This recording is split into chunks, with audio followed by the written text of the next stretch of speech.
Now we shall move to describe the posterior aspect of the skull, or Norma occipitalis. This aspect is formed by the occipital bone, mastoid parts of the temporal bone, and parts of the parietal bones. This surface presents the external occipital protuberance, which is a median projection present midway between the lambda and the foramen magnum. This point, corresponding to the top of the external occipital protuberance, is called the inion. This protuberance gives attachment to the ligamentum nuchae of the neck and gives origin to the trapezius muscle. On each side of it, there is the superior nuchal line, which runs laterally. This line marks the junction between the head and back of the neck and gives origin to the trapezius muscle. Sometimes a faint line appears 1 centimeter above and parallel to the superior nuchal line and is called the highest nuchal line. That gives origin to the occipital belly of the occipitofrontalis muscle of the scalp. The point of meeting of the lambdoid suture, the parietomastoid and occipitomastoid suture, is called astrium. The mastoid foramen is an emissary foramen found near the occipitomastoid suture.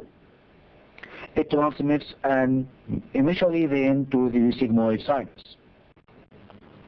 This is the temporal bone. It comprises many parts. Squamous part, which is thin. Mastoid part, including the mastoid process. Tympanic part, which forms the floor, anterior wall and posterior wall of the external auditory meatus. The styloid process, which is not shown in this specimen because this is a young bone. And lastly, the petrous part, which is the hardest part and encloses of the middle ear and the internal ear. Note that the squamous part gives a zygomatic process which is called zygoma. That meets the zygomatic bone to form the zygomatic arch. This is the sphenoid bone. It consists of a median part called the body of sphenoid, which encloses the sphenoid air sinus and has the fossa for the pituitary gland. 3 pairs of processes are attached to the body. These are 2 greater wings,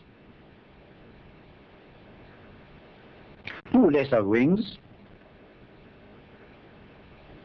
and 2 pterygoid processes, 1 on each side. The greater wing has a horizontal part which forms the floor of the middle cranial fossa and presents 3 foramina, and a vertical part that ascends on the side of the skull to reach the cerium. The lesser wing is separated from the greater wing by the superior orbital fissure.